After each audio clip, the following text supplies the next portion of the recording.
मैं सबसे पहले आप सबका बहुत बहुत आभार प्रकट करना चाहता हूं। मैं देख रहा हूं जहां इतनी गर्मी है और दोपहर का वो समय है जिस समय सबसे ज्यादा गर्मी होती है, तापमान होता है। हमारा पंडाल भी उतना मजबूत नहीं है, लेकिन उसके बावजूद भी मैं देख रहा हूं जोश और उत्साह ऐसा दिखाई दे रहा है कि अलीगढ़ वाले इस बार सब रिकॉर्ड तोड़ने जा रहे हैं। अलीगढ़ वाले न केवल रिकॉर्ड तोड़ने जा रहे हैं, बल्कि एक नया रिकॉर्ड बनाने जा रहे हैं। 10 साल कोई छोटा मोटा समय नहीं होता है। 10 साल बहुत लंबा समय होता है। जिन्हें मौका दिया गया जीत करके गए। दिल्ली में भी सरकार, यूपी में भी सरकार, और जनता की तरफ से आवाज आ रही है कि सांसद जी हाजिर हों और 10 साल का हिसाब किताब दें, 10 साल का हिसाब किताब दें। वैसे चुनाव के रुझान तो बाद में आते हैं, लेकिन अभी दिल्ली वालों का और लखनऊ वालों का आपने भाषण सुना होगा। चुनाव के रुझान आने लगे हैं, चुनाव के रुझान आने लगे हैं। और चाहे उत्तर प्रदेश हो, देश हो, इंडिया गठबंधन की चर्चा होने लगी है। जो पश्चिम से हवा चली है, जो पश्चिम के लोगों ने मतदान किया है, उस मतदान ने ऐलान कर दिया है कि भारतीय जनता पार्टी का इस बार सफाया होने जा रहा है। मैं अलीगढ़ वालों से कहूंगा कि एक ऐसा ताला बनाओ, हम सब लोग मिलकर के भाजपा के गलत मंसूबे हमेशा हमेशा के लिए ताला लगा दें। ये जो मंसूबे हैं उनके नफरत फैलाने के, ऐसा ताला लगा देना कि हमेशा हमेशा के लिए नफरत बंद हो जाए। और अलीगढ़ ने कभी एक बार नहीं, न जाने कितनी बार सौहार्द का परिचय दिया है, भाईचारा का परिचय दिया है। ये जो हमारी मिली जुली संस्कृति है, जहां हम लोग मिलजुल करके रहते हैं। जो लोग सत्ता से बाहर जाने वाले हैं, उनके भाषणों में चुनाव के परिणाम का रुझान दिखाई देने लगा है। इन्होंने मन की बात तो की है, ये जो बातें निकल के आ रही हैं, जो दूसरों पे थोपी जा रही हैं, दरअसल इनकी मन की बात है। और जो मन की बात आ रही है, हम उनसे कहना चाहते हैं कि अब समय आ गया है, अब संविधान की बात हो। ये जो गारंटी देते घूम रहे हैं, ये गारंटी उसी तरह की है जैसे कोरोना में हमसे और ताली थाली बजवाई थी। ये लोगों को गारंटी नहीं, घंटी दे दी है कि जाओ बजाते रहो। जो ये गारंटी है, जुमले से 10 साल लंबी है। 10 साल पहले जुमला था और अब गारंटी आई है। इसलिए मैं आपसे अपील करने आया हूं, जब हम और आप लोग मतदान करें तो हम लोग सावधान भी रहें, क्योंकि इधर हमारे किसान भाई से लेकर के हर वर्ग के लोगों ने देखा है कि इनकी सरकार में कितनी तकलीफ और परेशानी आई है। हम अपने किसान भाइयों से कहना चाहते हैं, ये सरकार जब से आई है, हमारा किसान संकट में चला गया। उनके सामने जो मुसीबतें आई, शायद आजादी के बाद इतनी मुसीबतें किसानों के सामने कभी नहीं आई। और मैं याद दिलाना चाहता हूं कि जब कोरोना था, जब सब कुछ बंद हो गया, अगर कोई खेतों पे जाकर के अन्न पैदा कर रहा था तो वो हमारे किसान और हमारे किसान के बेटे जाकर के अन्न पैदा कर रहे थे। और न केवल हमें आपको पेट भरने के लिए अन्न पैदा किया, बल्कि इस देश की अर्थव्यवस्था बचाने का भी काम किया। ये लोग धोखे से काले कानून लाए थे। हमारे किसान जानते होंगे, पूरे प्रदेश और देश के किसान दिल्ली जाकर के इस सरकार के खिलाफ खड़े हो गए। इन्होंने कीलें लगवाई, दीवारें खड़ी की, पुलिस लगा दी, ट्रैक्टर को डीजल नहीं भरने दिया, लेकिन हमारे किसानों ने परवाह नहीं की और वो दिल्ली जाकर के खड़े रहे। हजारों शहीद हो गए, लेकिन तभी लौटे जब किसानों के तीनों काले कानून वापस ले लिए सरकार ने। आज मैं आपसे पूछना चाहता हूं, यही सरकार है जिसने कहा था हम किसानों की आय दोगुनी कर देंगे। अभी आप लोग गेहूं काट करके गेहूं बाजार ले गए होंगे। क्या सरकार ने आपकी लागत और हमारे किसानों को जो लाभ मिलना चाहिए था, क्या लाभ मिल गया किसानों को? लागत के हिसाब से क्या हमारे किसानों की आय दोगुनी हो गई? और ये जो दिल्ली वाले और लखनऊ वाले लंबे लंबे भाषण दे रहे हैं, मैं अपने किसान भाइयों से कहना चाहता हूं, ये सरकार वो है जिस सरकार में पिछले 10 साल में जो सरकारी आंकड़ा बताता है, एनसीआरबी का आंकड़ा बताता है, गरीबी के कारण और हमारे किसान अपनी परेशानी के कारण 1 लाख किसान ने आत्महत्या कर ली। क्या जवाब है सरकार के पास? कोई जवाब है सरकार के पास? जहां किसान दुखी है, वहीं हमारा नौजवान जानता होगा, मेहनत करके, पढ़ाई लिख करके, अच्छी कोचिंग करके जब वो नौकरी पे गया, परीक्षा लिखी, लेकिन सरकार में पेपर लीक हो गया। ये नौजवान जानते होंगे कोई एक पेपर लीक नहीं हुआ है।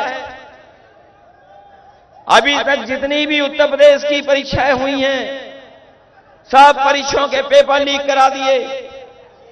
और पुलिस भर्ती को लेकर के जब हमारे नौजवान तैयारी कर करके गए, उन्हें लगा कि उनका भविष्य बन जाएगा, उन्हें नौकरी मिल जाएगी सरकारी। सरकार ने भरोसा दिलाया कि हमने पूरा इंतजाम किया है सुरक्षा का, कोई पेपर लीक नहीं होगा। लेकिन जब नौजवान परीक्षा दे करके घर लौटे, उन्हें पता लगा कि पेपर लीक हो गया है।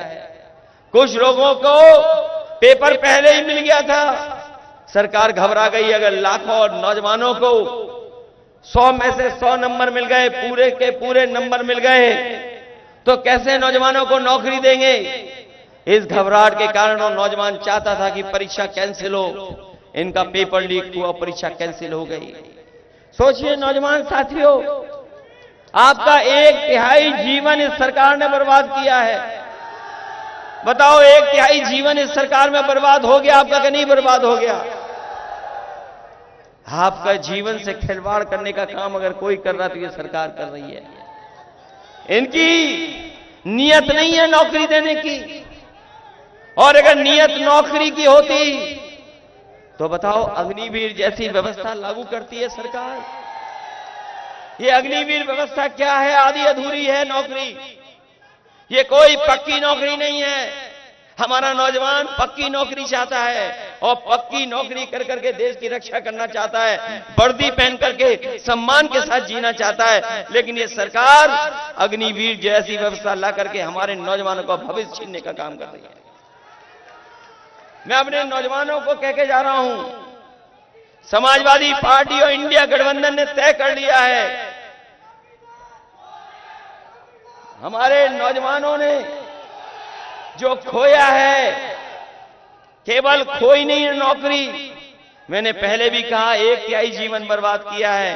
मैं अपने नौजवानों से कहना चाहता हूं, जो फौज की भर्ती में जाना चाहते थे और सम्मान की नौकरी करना चाहते थे, इंडिया गठबंधन और समाजवादियों की सरकार बनेगी, पहले जैसी नौकरी, पक्की नौकरी देने का काम भी समाजवादी और इंडिया गठबंधन करने का काम करेगा।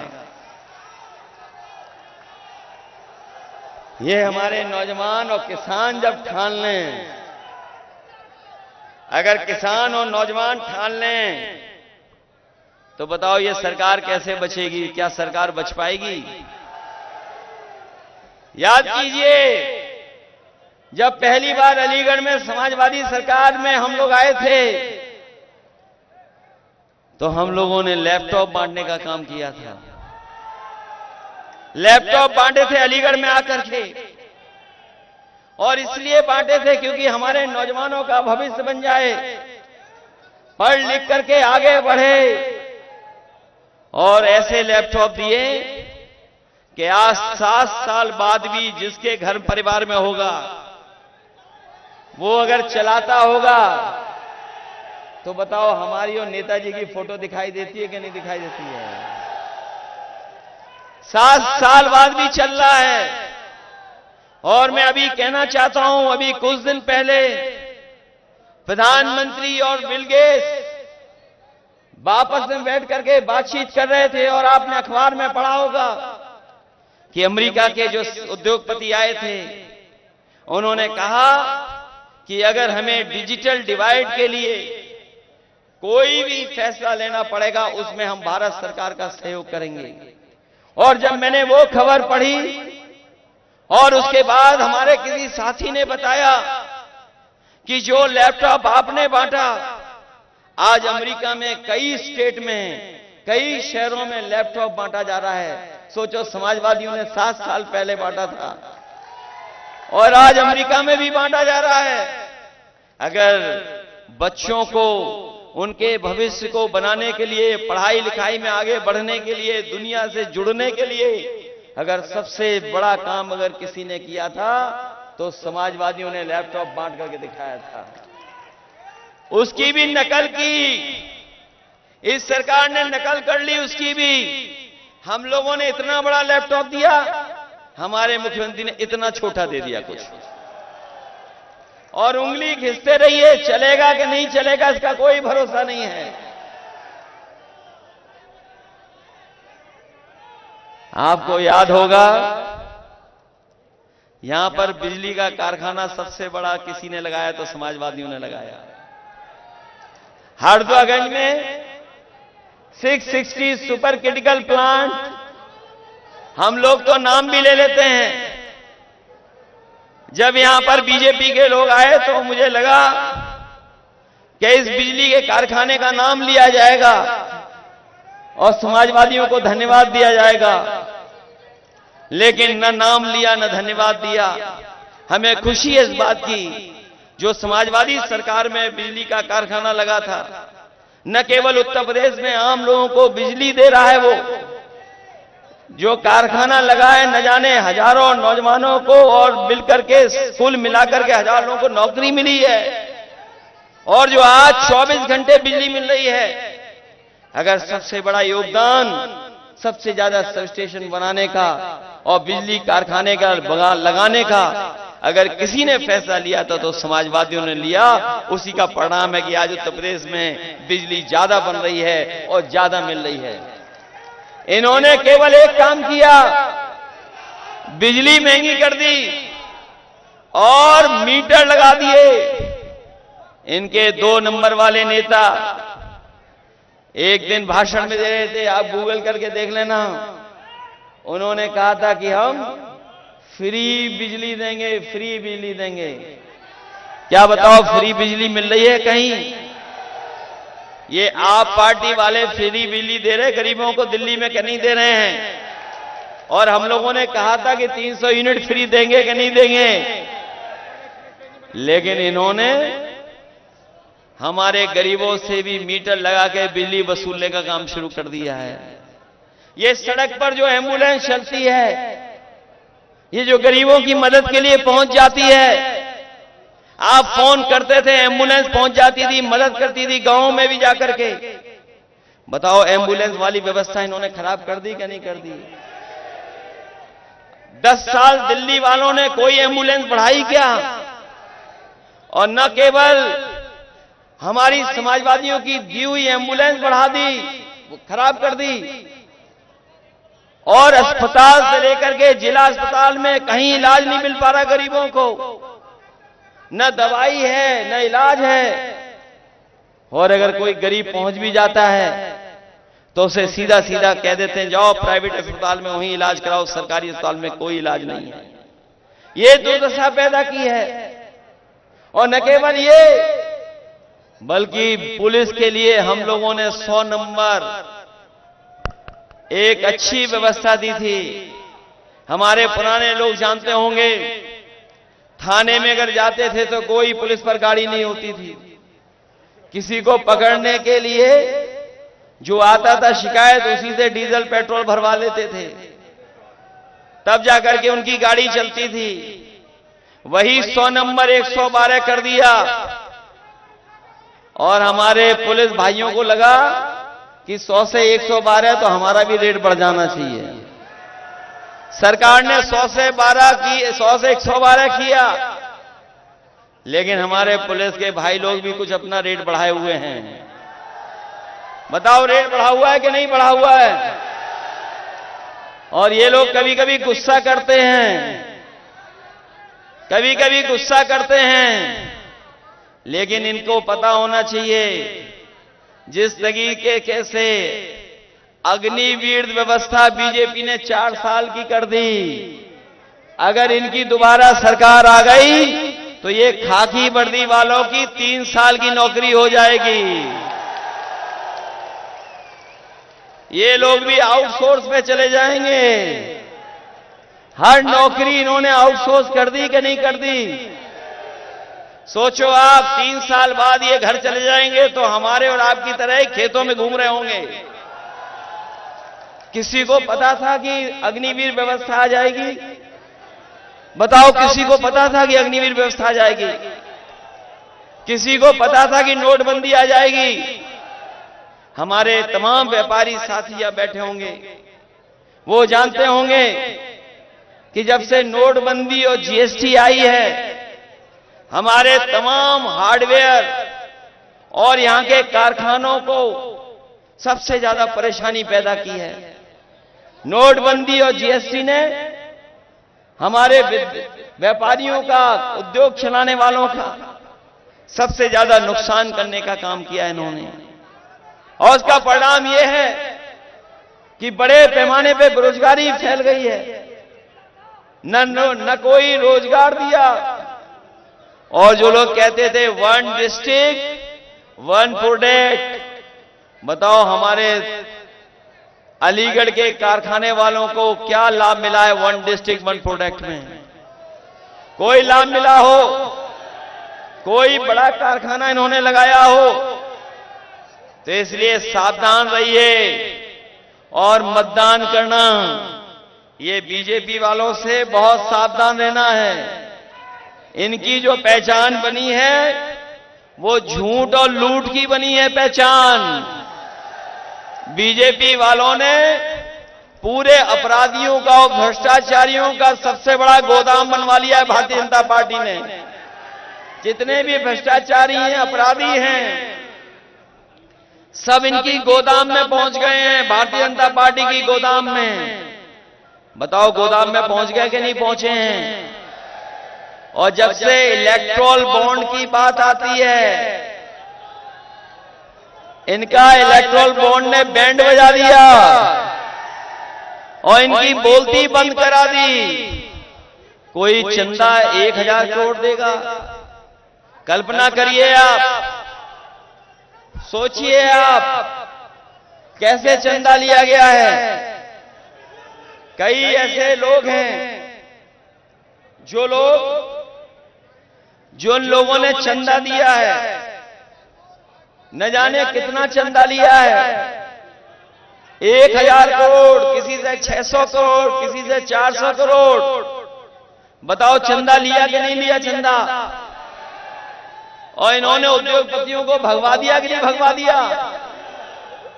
और बैंकों से पैसा जमा करवाया। हमारे किसानों का कर्ज माफ नहीं किया इन्होंने। बड़े बड़े उद्योगपतियों का कर्जा माफ कर दिया।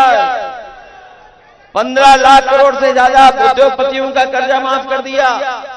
हम अपने किसान भाइयों को कहना चाहते हैं, इंडिया गठबंधन समाजवादी सरकार बनाएंगे और एमएसपी का कानूनी अधिकार देंगे और किसानों का कर्ज माफ भी कराने का काम होगा। आप लोग हो तैयार वोट डालने के लिए? हैं तैयार आप लोग? आप लोग तैयार हो संविधान बचाने के लिए? ये संविधान बचाने का चुनाव है। आपका एक वोट न केवल विजय सिंह जी को जिताएगा बल्कि संविधान को भी बचाने का काम करेगा।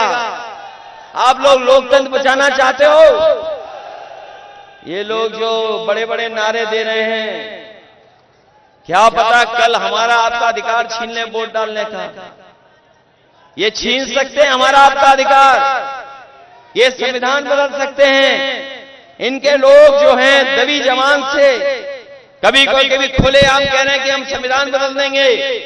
ये लोग जो 400 पार का नारा दे रहे हैं, ये जनता की नाराजगी का सामना नहीं कर पाएंगे। इस बार 400 हारने जा रहे हैं। 400 पार नहीं, 400 हारेंगे ये लोग। बताओ 400 हार होगी इनकी, नहीं होगी? और फिर जब संविधान को बचाने के लिए निकले हैं, याद रखना ये 2024 का चुनाव संविधान मंथन का भी है। ये संविधान मंथन का चुनाव है। एक तरफ तो वो लोग हैं जो संविधान की रक्षा करना चाहते हैं और दूसरी तरफ वो लोग हैं जो संविधान के भक्षक हैं, संविधान को खत्म करना चाहते हैं। इसलिए सावधान रहेंगे आप लोग। और मतदान करने के लिए आप लोग एकदम अपने बूथ की चौकीदारी करना। चौकीदारी करोगे अपने बूथ की, क्योंकि चौकीदारी नहीं की तो ये बीजेपी वाले धोखा दे सकते हैं। और हम इन्हें बताना चाहते हैं, जो 10 साल सांसद रहे हैं बीजेपी के लोग, जो सांसद चुन करके इस बार इनका सब गणित फेल कर दिया नौजवानों ने, और सब गणित फेल कर दिया किसानों ने। नौजवानों ने जो गणित फेल किया है उसकी भरपाई नहीं हो पा रही है। आप हिसाब लगा लेना, अगर 60 लाख बच्चों ने जिन्होंने परीक्षा लिखने की तैयारी की थी, 60 लाख बच्चों का परीक्षा छूटी है, नौकरी छूटी है। और अगर इनके माँ बाप को जोड़ लें, 3 वोट एक घर में जोड़ लें हम अगर, तो 60 लाख का गुणा 3 में हो गया 1 करोड़ 80 लाख। और 1 करोड़ 80 लाख का अगर हमने भाग दे दिया 80 लोकसभाओं में, तो बताओ हर लोकसभा में कितना वोट कम हो गया? 2,25,000 वोट कम हुआ है हर लोकसभा में। बताओ इनके पास कोई भरपाई है 2,25,000 वोट करने की? महंगाई हुई कि नहीं हुई? महंगाई आज बताइए, हर चीज महंगी हो गई। अगर आप अरहर की दाल भी खरीदोगे, चने की दाल, तो महंगी हो गई कि नहीं हो गई? आटा महंगा हो गया कि नहीं हो गया? हमारे किसानों का सस्ता गेहूं खरीद लिया और जाकर के बाजार में देखना जो पैक्ड आता है आटा, बताओ वो कंपनियां मुनाफा कमा रही है नहीं कमा रही हैं? इसलिए समाजवादियों ने तय किया है जो राशन गरीबों को मिल रहा है वो तो मिलेगा भी, उनके स्वास्थ्य को, उनके खाने को पौष्टिक कैसे बनाया जाए उसके लिए अगर हमें जिस तरीके से संपन्न लोग बाजार से पौष्टिक आटा पैक्ड खरीदते हैं, हम अपने गरीबों को भी उससे अच्छा पैक्ड आटा दे करके और उनको डाटा फ्री भी देने का काम समाजवादी लोग करेंगे। आप लोग जानते होंगे मोबाइल फ्री थे, मोबाइल फ्री था लेकिन डाटा पे पैसा लिया जा रहा है। और हमारे नौजवान तो महीने में न जाने कितना डाटा इस्तेमाल कर रहे हैं। और अब तो हमारे गांव के बुजुर्ग लोग भी डाटा को इस्तेमाल करना जान गए हैं। मोबाइल से सब चीजें आई जा रही हैं। खाना मंगाओ तो पहुंच रहा है इंटरनेट से। ये भी समाजवादियों की देन है। अगर इंटरनेट लाइनें बिछी हैं तो समाजवादियों की देन है।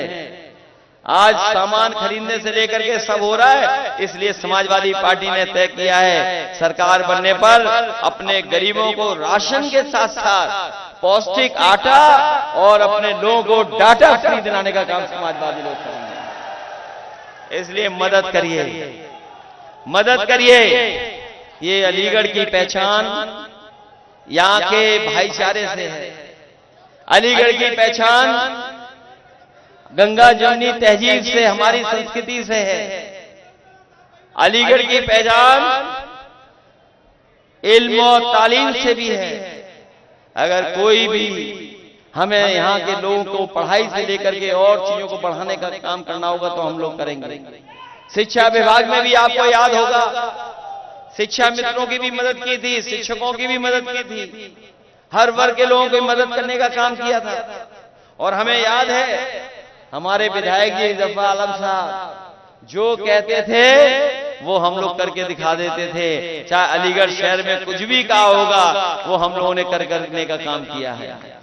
सुना है इधर ये अलीगढ़ शहर का कंपटीशन गोरखपुर से चल रहा है, बरसात में किसमें ज्यादा पानी भरेगा इसका कंपटीशन चल रहा है। बताओ यहां जल भराव है कि नहीं है? हमारे शहर अच्छे हो जाने चाहिए, शहरों को बर्बाद कर दिया, जहां गांव बर्बाद कर दिए, किसानों को अपनी रखवाली करनी पड़ रही खेतों की। बताओ रखवाली करनी पड़ रही कि नहीं करनी पड़ रही है? इसलिए आप सब लोग हमारी मदद करना। जोश और उत्साह तो बता रहा है कि अभी तक की मैं जानता हूं कि अलीगढ़ से जो संदेश जा रहा है वो लाखों लाख से वोट से जीतने वाला जा रहा है। वैसे तो ये सांसद रह चुके हैं, सांसद रह चुके हैं, इस बार पूर्वी हट रहा है और साइकिल से पहली बार लोकसभा में प्रत्याशी पहुंच रहा है, सांसद पहुंच रहा है, इंडिया गठबंधन का पहुंच रहा है सांसद। मैं जानता हूं अभी पर्ची से लेकर के बहुत सारी चीजें पूरी नहीं हुई हैं, वो तो बांटी जाएंगी, लेकिन हम अपने सभासद साथियों से कहना चाहते हैं कि आप लोग बहुत जिम्मेदारी से लड़े हैं, सब लोग मिलकर के हमारी मदद करना।